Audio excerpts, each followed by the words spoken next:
Hi everyone, I'm Luke Hector and this is the Broken Meeple, a show devoted to board games where I always give my honest opinion, even though the rest of the world might not like it. So firstly, before I continue, let me just say I'm sorry, please forgive me. Oh my god, I'm so sorry. I blatantly overworked myself through September. I had a ton of pre-Essen deadlines to get reviewed, about 2 or 3 separate launch campaign, Kickstarter and game founds to get sorted. It was insane. Fun, but insane. And so I had to put a back foot on certain things, and Snowdonia trip didn't help with time and everything, but I had to say, look, you know what, the top 100 just had to wait a little bit. So that's why you've been seeing like a video a day from me lately, and it's just not been the top 100, which I know you've been waiting for, and I am sorry. But oh well, as I record this on the Sunday the 25th of September, I am now up to date. Everything I needed to get done pre-Essen is now recorded and ready to be uploaded if it hasn't already, and so I can now finally get back to the top 100. So my 40 to 31 long overdue. Yes, we are getting into the real creme de la creme of the games I absolutely adore. A few droppers on this section, not that many risers actually, although we do have 2 new games, and I think you're going to be very surprised in fact over one of them in particular, although well, it depends how much you've been checking out my content. So, oh no, let's just get on with it finally. Get on with it. My number 40 has dropped 11 places, mainly because it's now got stiff competition from a lot of other games that use this same Dixit card mechanic. Now, I also play the smaller version of this more than the big version, although the big one is still on my shelf in the other room. Or is it downstairs? I forget. I forget where I put Libelud's games. I think it's downstairs. But this is still one of my favorite co-ops that there is. It's still such good fun to bring out. It goes over well with pretty much everybody. That is Mysterium. So Mysterium brought in this whole concept of combining Clue with the Dixit cards. The idea being that you gotta find out the person, the location, and the weapon for a murder mystery. Except the person who died is communicating with you in silence with the Dixit cards, and you've got to figure out through those cards which ones belong to you out of all the cards on display. It's such a good idea, it's unreal. I mean, this is such a cool, unique, innovative idea, but it plays really well. Granted, the big version does take a bit more setup, and I'm not a fan of those clairvoyance tokens. That's the weak link of the game, but you can now get the tiny little Mysterium Park version, which I've done a review on, which is basically a 2 to 6 player very quick version of Mysterium where you only play 2 rounds effectively. It's all based around a circus and it's condensed in a nice little box. Honestly, pick one. Do you want the portable quick version, or would you want the big grandiose one with the DM screen and everything? Honestly, doesn't matter to me, but Mysterium is still great fun. So yes, it's dropped 11 places, big whoop. I still enjoy getting it out. I always take Mysterium Park to most nights I go to because it is just that portable. And as much as I like Obscurio and Dixit and a few of the other ones that I think I've already mentioned on this top 100, Mysterium is still one of the best ones that use this Dixit card mechanic. But is it the best? My number 39 would have been on last year's list had I played it before I'd actually got it recorded. Yes, this one kind of just missed the cut in terms of timing when I recorded my list and when I got it played. It was also a bit of a slow burn for me, because at first I thought, this is pretty good, but it's not going to be my favourite of the year by a bit. But then when I came to do my retrospective 2021 list, it shot up quite considerably, because this game has just been getting a lot of plays. It's going over well with everybody I shove it in front of. I like playing it solo, 2, 3, 4 player, whatever, and it's just really good. It deserved every bit of the Spiel des Jahres win that they got this year, and that is Cascadia. Cascadia, this lovely gateway game where you are building a park full of tiles and different terrain types. You're trying to get the terrain to match, but it's not essential. What you're more interested in is the animals. So you've got 5 different animals that essentially have their own scoring mechanic, and as you take a tile, you have to take it with an animal token. You gotta place it in your park. You can't just leave it there. You can't like put it aside and bring it back later. And so you're trying to create the setup so that you can score the animals in the best way, while also keeping your terrain together in big groups so that you can score points for them ahead of everybody else. It is so simple. You can teach this in about 5 minutes. The solo mode, great little challenge modes that you can do with different restrictions and that. You can build it out in less than 30 minutes. It's just such a good gateway game that deserved the award. I mean, let's face it was a foregone conclusion. Did anybody think that Cascadia was not going to win against those other two? Yeah, right. I mean, as soon as they got nominated, I bet Alderac was literally in their like meeting room back at their HQ or something, literally breaking out the champagne like, woohoo!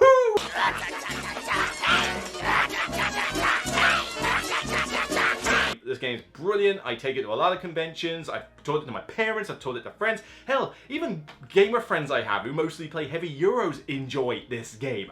That's saying something. It deserves every bit of credit it's got, you know. And granted, it's not one that I would sort of go, right, I've played it and now I want to play it again and again and again. I usually play it one week and then I'll bring it back the next week. But it's still really enjoyable. It just, you know, could it use maybe it could be a little bit faster at 4 players, but honestly, I still play it at 4. It's not that big a deal. Cascadia has jumped onto the top 100 and is solid and is gonna stay. My number 38 has jumped a whole place. 1 whole place, which means it is fantastic and amazing and should be at my number 1. No, although a certain component should be at my number 1. I really want to get that component out. Can I go get them? Please? Pretty please? No? FizzKey, can I go get the... Oh, come on, FizzKey, give me a break. Fine, I'll do it without them. Yeah, my number 38 is Seasons. Seasons is a fantastic card game with a little bit of drafting at the start to get your initial set of cards. And what you do is that you're effectively doing a 3-year Magic tournament. So for each year you get a new set of cards out of the ones you drafted. You are gathering mana by rolling these gorgeous big chunky dice in order to get the mana that you need, but as the timer goes it changes weather, it changes season as the name.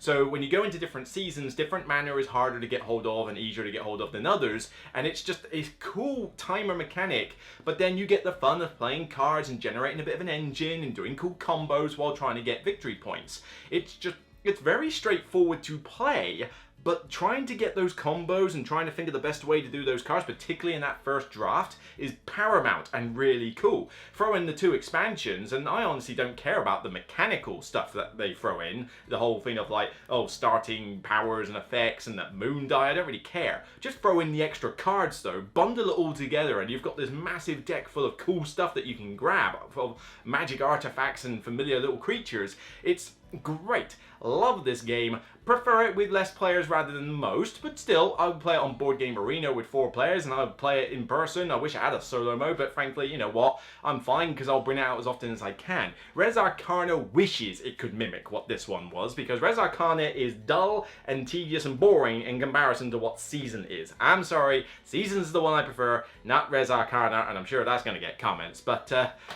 really want those dice. FizzKig, you're mean. Lord help me, what? But, you know, I go doolally over those dice. Big, chunky boulders that you throw on a regular basis. Probably my favorite dice that existed any game ever. They're just that fun and cool to throw. But I'm going to tell you them myself. I'll go play with them later. Anyway, my 38, Seasons. My 37 has dropped 16 places from 21. Yeah, this actually used to, I think, to be in my top 10, possibly even my number 5. I'm trying to remember how high it was. It was quite high, but it has not been getting played a lot outside of the app for quite some time. It is a big game, it's hard to teach. I kind of find myself just wanting to play this with people who know the game, and that does hinder progress. You know, as much as I really enjoy the game, having that hurdle is a problem. Now, this comes from an era when Jamie Stonemaier and Stonemaier Games used to put out great games. Okay, seriously. Lately, I've not been a fan of the games they brought out, but in the past, they brought out some of my favorite games of all time, and this one, Scythe, is no exception. Scythe is just such a cool, big Euro engine builder game. You know, taking control of a different faction with these cool little mechs, doing resource gathering and engine building like a typical Euro, but occasionally getting into a little scrapple fight with the mechs. You've got encounter cards to add a little bit of like story narrative every now and again, providing you know, get immersed in it. The different factions behave very differently. It looks gorgeous, especially as I've pimped mine out to get out with like purple pawns and metal coins and stuff. It's beautiful when you get it on the table, and the cover says it all with the mechs in the background and the farmers in the front. The expansions have kind of bloated it a bit, which is not helpful. I mean, honestly, I'd rather, I don't even need the Wind Gambler, and you certainly don't need most of Fenris. Granted, some of the stuff that Fenris throws in is really cool, some of the variable setups, but it's out of the regions of anybody who's played the game for the first time, and that's the thing. I really want to play Scythe with people who know what they're doing, and not have to go through the long teach, because there is quite a lot you've got to teach people. There's no easy way to teach Scythe outside of pay them a $5, give them the app, and tell them to go play it like in their own time and then come back. At least that would be a lot easier. Work for Root, why can't it work for Scythe? But still really enjoy the game, it's just dropped a bit. Like I say, it's not hitting the table as much, and that makes a difference. So 36, Scythe. Sorry, that was my 37 Scythe. My 36 has dropped 11 places from 25.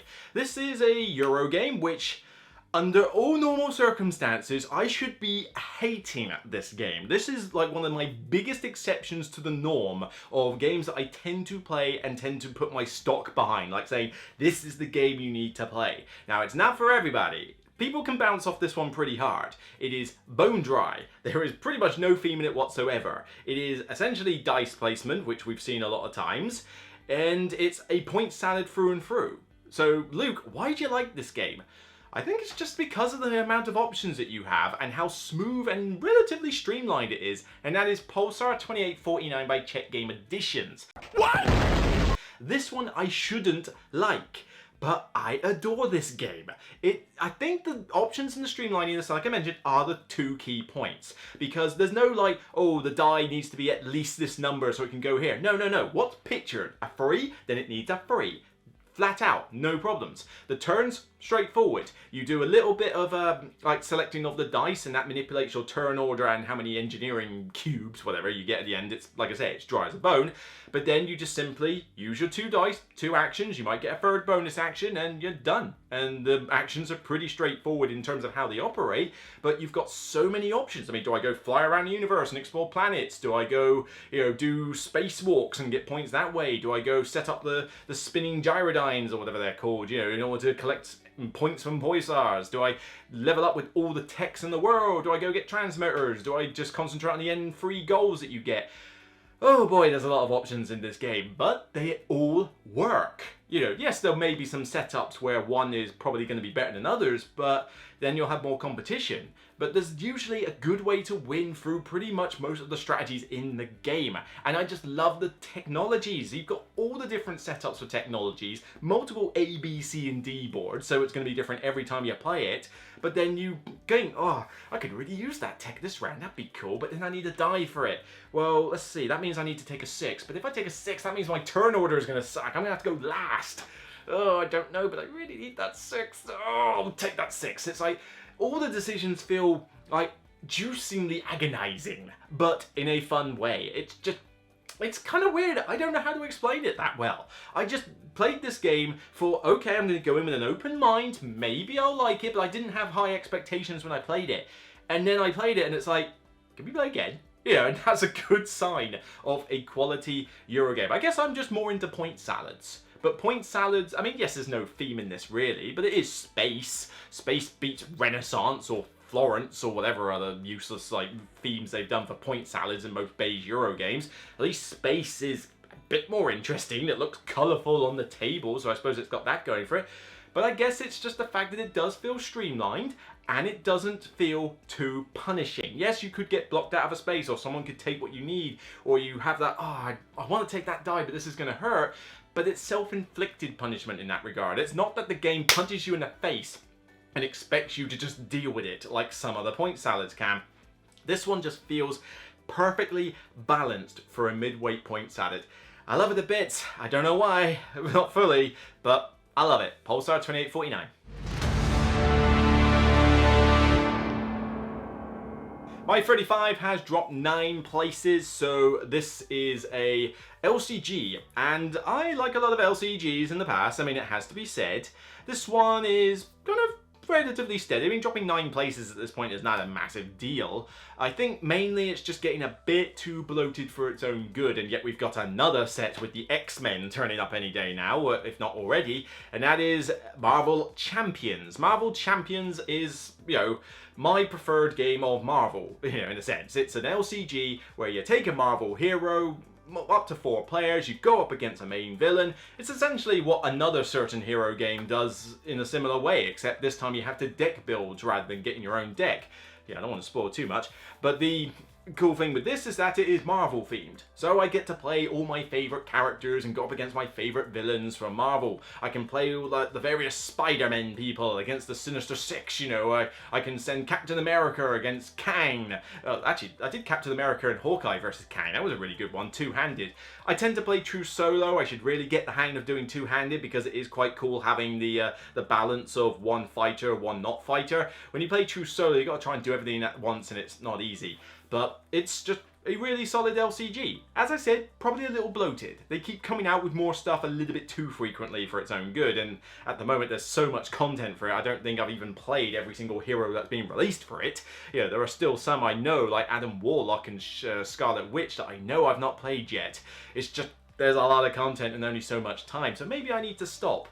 But then I do like the X-Men. X-Men would be quite cool, you know. It's too much. It's that temptation that always gets me. But I really enjoy the game. It's got the great system of, like, do I go into hero mode? Do I go into alter ego mode? You gotta flip between the two, some more than others, depending on your hero. If anything sucks, it's probably the campaigns. Dude, you're embarrassing me in front of the wizards. I'm sorry, They've never been particularly good. There's not much of a story narrative, and they're just too difficult, I think. So honestly, when you get a campaign box, just say, screw the campaign, chuck that stuff out, split the scenarios into 5, and just have fun playing against the individual villains. I think that's probably what I'm going to do with X-Men, frankly, and I'll probably enjoy it a lot more for it. But yeah, Marvel Champions is still going strong. It's just dropped a little bit, probably because of the bloatness, but I still enjoy bringing this one out, especially when a new pack comes out. So yeah, still going strong. You ever tried shawarma? My 34 has climbed a whole 3 places. Whatever, it's steady, it's still kind of hanging out where it probably should stay around now. Maybe it'll drop a little bit in the future because it hasn't been played for a while. But this is a 2-player only game, small 2-player game from Emperor S4 that I've really sung the praises about over time. It's a great, unique 2-player game. It doesn't feel like any other card game I've ever played. And I've shown it to people at DICE events and various teachings, and most of the time when I've shown it at an event, if they had it in stock, they've gone and bought it. So where's my royalties? But this one, it's somewhere around here. Here we go. Yep.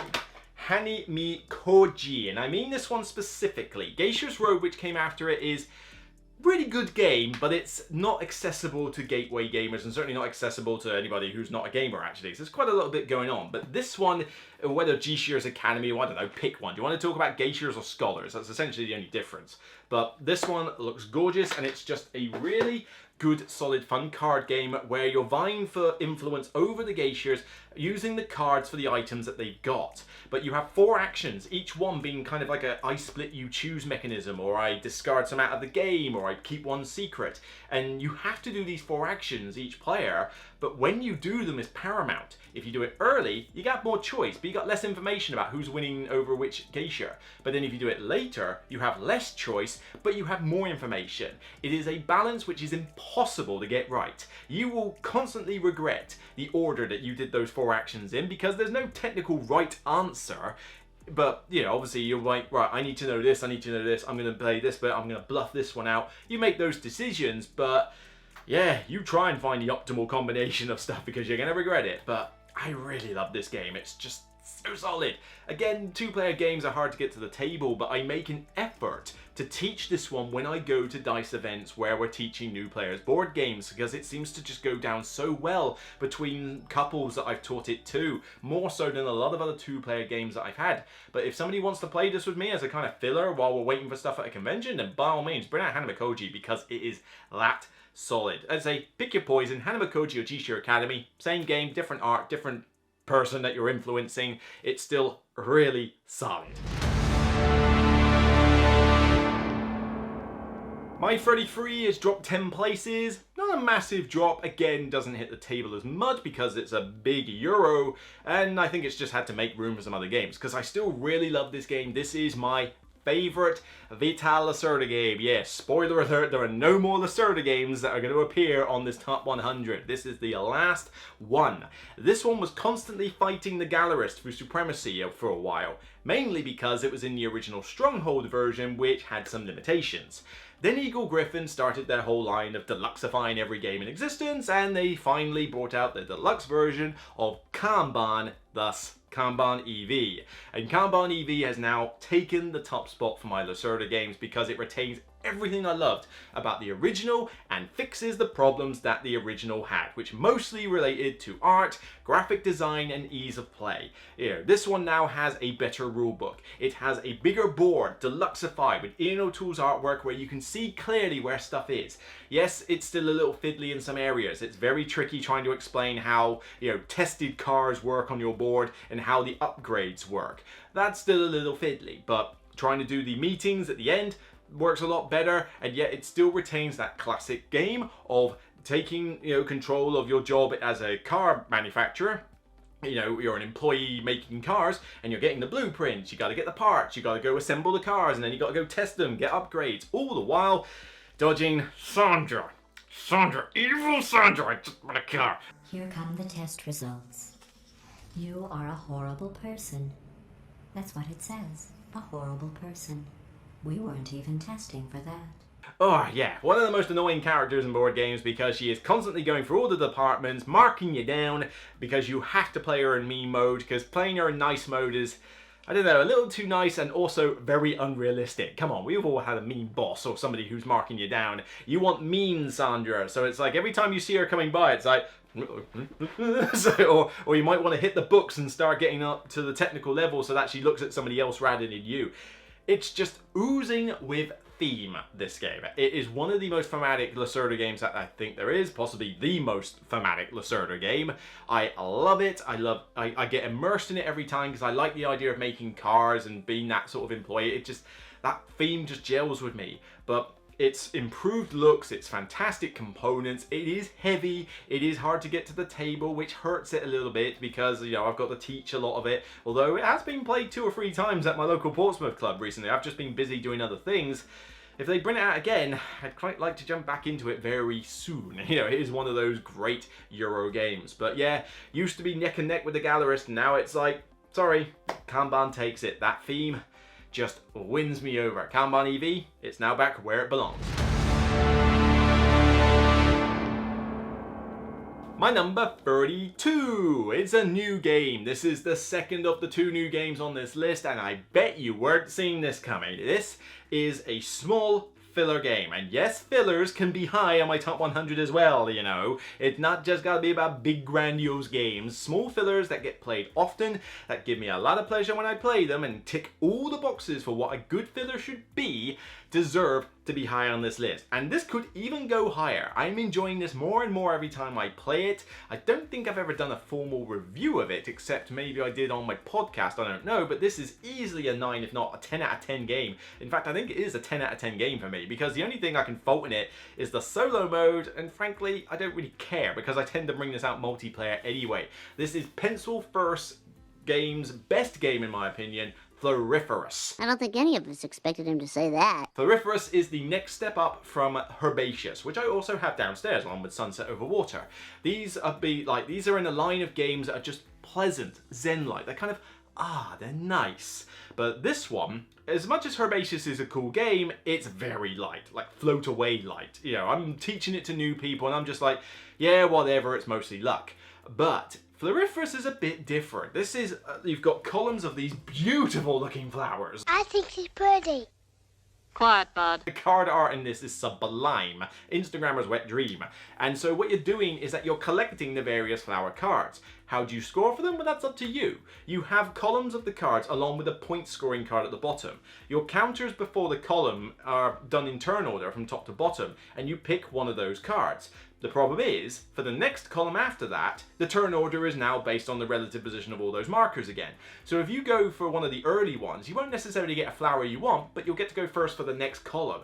But I want that scoring card that gives me 3 points for every B symbol I have on my cards. Problem is, if I do that, I'm now last for that column, which means I'm not likely to get that poppy flower I really wanted. That decision is in your mind every single turn. And yet the turns are nice and simple. This is a 30-minute filler. It keeps to the time frame. Even with the teach, 30 minutes and you're done. 3 rounds, done, score up. But you've got great variety with the different point scoring opportunities. You've got the end of round objectives. You've got the grabbing the little stones to get that little T-scon at the end. You know, that quirky little thing that they like to throw in as extra points. And even just then, you know, it's such a cool, lovely little filler. Pleasant, beautiful, quick, simple, great components. It ticks every single box for a quality filler, which is why it's got to be high on this list. I put it in my bag pretty much every time I go to a game night. If it can fit, it goes in there as my go-to filler game. In fact, if I take a look, do I have... Ooh. It could be one of my favorite fillers if we're talking like group filler. I don't know, we'll have to see, but it's definitely up there as one of my top favorite fillers. In fact, did I put it on my top 10 filler games list? I don't know, we'll have to see. But, really enjoying this. You know, it makes me want to play more of Pencil First's stuff. I mean, there's a couple I've not played, like the What If, What Not Cabinet or whatever it's called, and there was another one that came after this, Delicious or Debacious, something beginning with D. But, you know, this one is just such a quality filler. These games deserve to be high in the top 100 if they are played often and beloved. And this one is Floriferous. And dropping 7 places to wrap this one up with my 31 from 24 is one of my favorite deck builders, but there is quite a lot of deck builders I like, so that's not to say this will be the last. But this one was a big hidden gem. Like, I did not see this coming. I didn't know of its existence until I went to a convention and saw. I was like, that looks interesting, that looks quite pretty. Oh, it's a deck builder. Queen Games. Okay. At some point I'll play it. Fast forward about a year or two and I actually get round to seeing a copy of it shown to me, and I play it and I go, why the hell didn't I play this before? Yes. Runestones. Runestones is brilliant. It's a great little light deck builder with a unique way of playing it, and yet it never got any buzz because Queen doesn't know how to advertise its games for toffee, and I'm the one who has to sing the praises of this game. I'm the one doing most of the advertising for Queen. And it's so cool. I mean, it's on my shelf. I've pimped it up with all the expansions. I've got an insert. Actually, no, I chucked away that insert. It wasn't very good. But, you know, I have got everything I need for that game. The idea with it is that you are just basically getting victory points, which is nothing special. You're collecting different colored gems, and you trade them in for these artifacts, which then get you rune stones, which get you points, and you're trying to reach a certain point goal. That in itself does not sound interesting, I admit. Here's the 2 quirks. The rune stones give you a special power that you have for the rest of the game, and you can get up to 4 of these. So if you trade in big sets of artifacts, you'll get a lot of points but not many powers, but if you trade them in really quickly, the first chance you get, you're not going to score many points for them, but then you'll have 4 really cool special powers that can propel you for the rest of the game. That in itself is great, especially as I've got about 18 different powers that I can pick from, and you only get a few of them each round or each game even.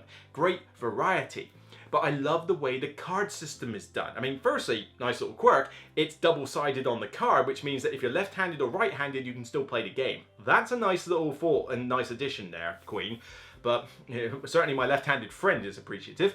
But the cool thing with this is that you play 2 cards at a time. So you can use, they're multi-use in a sense. So you can use the mana at the top to recruit more cards, or you can play the 2 cards that you're going to play, resolve both their abilities in any order, but then they're numbered. The higher number is trashed out of your deck, whereas the smaller one is retained in your discard pile. So your deck self-cleans as you play cards. So it keeps you constantly wanting to get more cards without giving you the bloated decks that you can run into in other deck building games. It's such a cool mechanic, and it's unique. No other game does this. I don't know any other deck builder that does it. I mean, correct me if I'm wrong, because I want to try it, but as far as I'm aware, that's unique to Runestones. And I love, you know me, something that is new and innovative certainly hooks me in a bit more. But the game is fun. It can go a bit long with 4 players, I admit, especially if people try to AP it too much. Are some of the runestones a little bit on the unbalanced side? Maybe, but you can always take them out. I've got 18 of the things. Do I really care if 1 or 2 of them are a bit imbalanced? I just get a kick out of it. Looks beautiful, simple to teach, simple to play, and yet it's just a really cool deck builder. A hidden gem, one that I never saw coming at all until I was finally shown it, and I'm glad that I was, because as soon as it was shown to me, cha-ching, shut up and take my money. My 31 runestones. Whew, there we go. Happy now? Yes, I got another section of the top 100 done, and I'm going to try and do more of them before I go to Essen, but at least we're finally back on track. Looking at my, what have we got there? My 30 through to 21, and even the 10 after that, we've got no more new games. There are no more new games until I get to the top 10. So these next 20 you've seen before. The question is, have they risen? Have they fallen? Have they remained steady? And in what order are they now? These are games that, I cannot wait to talk about some of these beauties. The games on this section of the 10 already got me giddy because they're so good. I mean, these are 10 out of 10 games for me. These are games I love, and that's just my 40 to 31. So to my top 30, oh baby, I love these games. You know, they just get better and better from here. But, you know, I better stop yabbering and get on with the rest of my evening. Yeah, I'm not recording another video tonight. I've already done several today as it is. But, like I say, thank you for being patient with this. Thank you for waiting. I'm sorry it took so long for me to get another segment of this done, but it'll be worth it, trust me, because you're going to hear about some quality games. So that's all for me. I'm Luke Hector, and you've been watching the Top 100 on the Broken Meeple. So if you like what you see, please thumb up the video, share it on social media, consider subscribing to the channel or even the Patreon if you want to help me out with review copies. But mostly I'd like to hear your comments down below. I have just talked about 10 games I adore, and I want to know your thoughts. Do you like these games? Do you hate these games? Either or, I want to know your opinions, because it's always fun to read them and get into discussions. Until next time, you can check out the rest of my top 100, which I'm sure you've probably watched about 10 times over. Yeah, I wish. By now, just because you've waited so long for this one. But why don't you check out some of my other content as well, like my preview I did for the Tainted Grail expansion, like standalone campaign, that's coming out very shortly. So take care, and remember, as always, no matter how late I am to the party, it's still only a game. Bye for now.